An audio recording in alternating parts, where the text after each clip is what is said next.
2020 est une année de rêve pour nous les vidéastes. Tous les constructeurs ont annoncé ou lancé leur nouveau boîtier hybride, tous avec des spécificités incroyables permettant de repousser nos limites comme jamais dans la création. Pana a sorti son ES1H fin décembre, Canon annonce le 9 juillet ses R5 et R6, deux bombes de technologie, et 20 jours plus tard, après des semaines de teasing et de rumeurs et 5 ans après la sortie du A7S II, c'est au tour de Sony de secouer le monde de la vidéo avec l'annonce de son petit frère, le Sony A7S III.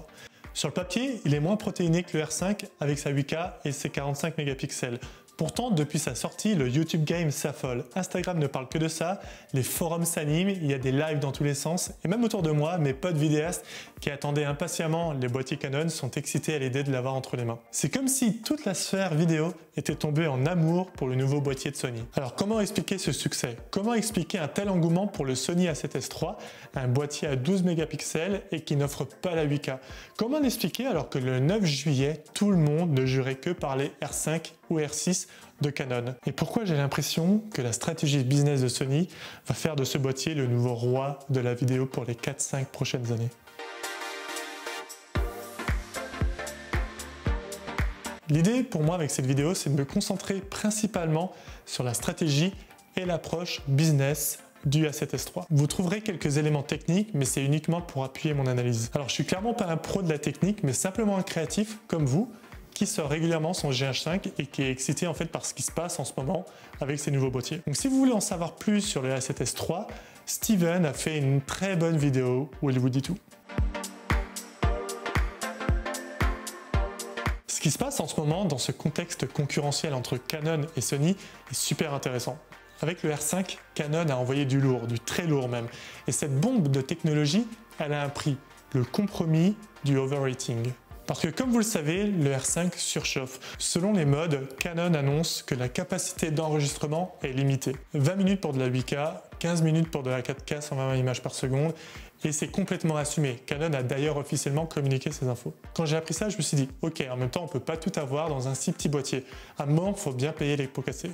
Pourtant, YouTube s'est enflammé, les médias spécialisés en ont parlé, les pro Sony et pro Pana se sont moqués, et il y a même aujourd'hui des petits ventilateurs portables externes qui sont disponibles pour le R5. Le problème, c'est que les attentes étaient tellement énormes pour ce boîtier que la déception et les critiques le sont tout autant. Et c'est cruel parce que le R5 est une caméra vraiment incroyable, qui dépasse toutes les attentes, mais qui peut-être est un peu trop en avance sur son temps. Alors du coup, moi je me demande, ces critiques sont-elles justes? Si on est pragmatique, la surchauffe et la limite d'enregistrement de 30 minutes sont des contraintes en tournage pro. Parce que si vous filmez du corpo, des conférences, des interviews, des événements, c'est super anxiogène de savoir que votre boîtier peut s'éteindre. On redoute tous ce moment en tournage quand on n'enregistre pas et qu'on loupe par exemple des bouts de phrases d'une interview. Du coup, avec ce boîtier, je dois être en alerte et checker la température ou le temps d'enregistrement pour éviter d'être dans une situation de panique. Et ça me paraît compliqué aussi de dire à mes clients: ça vous va si on termine exceptionnellement 30 minutes plus tard, mon appareil s'est éteint, il a surchauffé? Parce que pour moi, l'objectif d'une caméra, au-delà de la performance, c'est de me permettre d'être serein en tournage. C'est d'avoir confiance en mon boîtier pour avoir la meilleure expérience possible sur le terrain et par cascade, moi aussi, offrir la meilleure expérience à mon client dans la gestion du projet, en tournage et au montage. Avec les galères du R5, Sony était donc attendu avec son nouveau boîtier. Et Sony n'est pas son premier coup d'essai non plus. Et contrairement à Canon, ils ont fait le choix de ne pas se lancer dans une course à la fiche technique. Sur le papier, le A7S III est moins extravagant que le Canon R5. Pas de 6K, pas de 8K, un petit capteur à 12 mégapixels, et pourtant, ce boîtier coche toutes les cases et répond à 95% des besoins des vidéastes, sans compromis, et je suis sûr pour les 4-5 prochaines années. Ce boîtier donne l'impression d'être le résultat d'une écoute active et d'une bonne découverte du besoin des vidéastes. D'ailleurs, Chris Ho tient les mêmes propos et nous dit que le boîtier est top parce qu'il a l'impression que Sony a écouté ses clients et que c'est ça qui fait la différence pour ce boîtier. Et c'est exactement ce que vous devez faire, vous, avec vos clients. Pour trouver plus facilement des clients, vous devez comprendre le besoin de votre client et bien valider ce que vous avez compris avant de proposer vos services. Avec le A7S III, Sony a écouté sa cible, les a compris et a prouvé qu'il les a compris, en faisant passer un message très simple. On vous propose le boîtier dont vous avez besoin, ni plus, ni moins, sans compromis. Pour trouver des clients, vous devez offrir un service qu'ils attendent. pas plus. Avec les informations récoltées, proposez un résultat réalisable et pertinent qui aidera vos clients. N'en faites pas trop ni au tournage ni au montage pour 1. Être cohérent, aligné et juste avec le projet, ce qui vous permettra de gagner la confiance de votre client. Et 2. Ne pas surdélivrer pour travailler à un bon taux horaire. Parce qu'il n'y a rien de pire que de s'engager sur une vidéo extraordinaire ou de vouloir trop en faire pour proposer un résultat waouh, mais qui aux yeux de vos clients ne changera rien et n'apportera pas plus de valeur.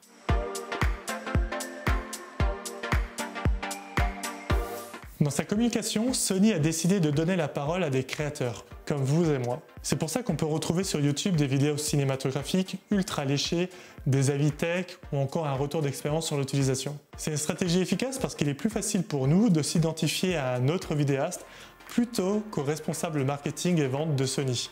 J'ai rien contre ce type, mais si vous voulez, on s'identifie plus facilement au discours d'un créateur parce que c'est un des nôtres, on lui fait confiance. En plus, voir des créateurs utiliser le boîtier dans des vraies situations offre un storytelling dans lequel on est plongé. Avec vos clients, vous pouvez vous aussi appliquer cette stratégie.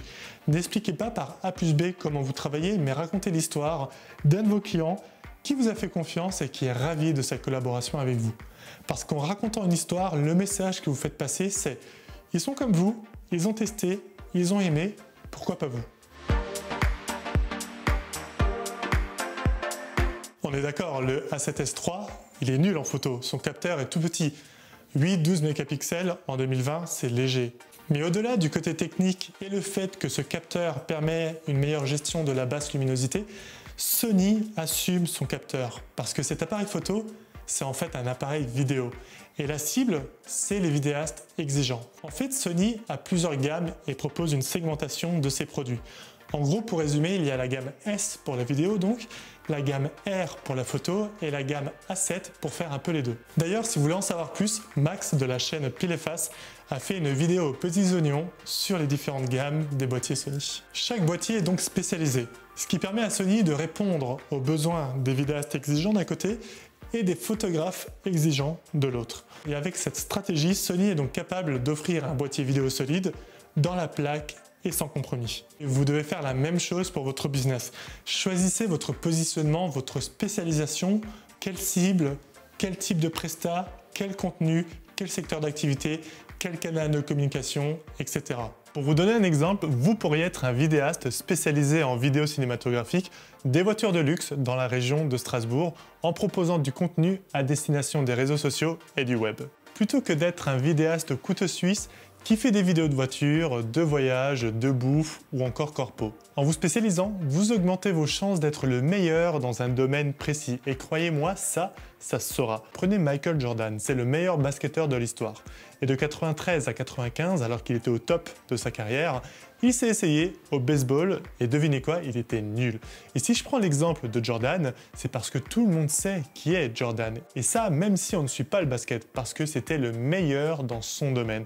S'il avait été moyen au basket, moyen comme consultant sportif ou encore moyen comme coach, on n'aurait jamais entendu parler de Michael Jordan.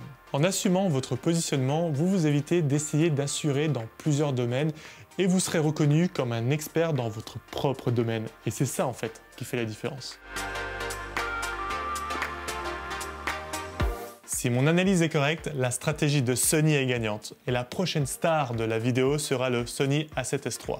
Et cela même si sur le papier, c'est pourtant pas le meilleur et qu'il est quand même considéré comme cher. Ils ont réussi leur coup en suivant une stratégie business cohérente que vous pouvez vous aussi appliquer. Avec comme premier point, renoncer à la course à la fiche technique. Autrement dit, ne cherchez pas à avoir le meilleur matos du monde, votre client lui il s'en fiche. En deuxième point, se spécialiser et se segmenter pour être le meilleur ou le seul dans votre positionnement. Troisième point, laissez les créateurs parler pour vous. Faites votre propre promo en racontant l'histoire de vos clients. Quatrième point, écoutez votre client et répondez à son besoin. Ni plus ni moins. Ne surdélivrez pas, mettez votre ego d'artiste de côté et faites la vidéo dont votre client a besoin et votre taux horaire vous remerciera. C'est la fin de cette vidéo, j'espère que ça vous a plu. D'ailleurs, dites-moi en commentaire ce que vous avez pensé de ce nouveau format un peu plus étude de cas. Pour moi, l'idée, c'était d'analyser le meilleur des meilleurs pour s'en inspirer et l'appliquer pour nos propres business. Et si ça vous a plu, donnez-moi un pouce bleu, c'est toujours en regardant ce type d'indicateur que je choisis mes prochaines vidéos. Et bien sûr, si vous avez aimé cette vidéo, n'oubliez pas de vous abonner à ma chaîne en cliquant sur le bouton qui devrait se trouver juste ici. Et enfin, si vous voulez aller plus loin, j'ai créé une série de 7 vidéos où je vous partage tous mes tips et mes techniques pour trouver des clients par mail. C'est le premier lien qui se trouve juste en dessous de la vidéo en description. Sur ce, moi je vous dis à très vite et n'oubliez pas que la vente n'est pas réservée aux hommes d'affaires en costume 3 pièces. Salut!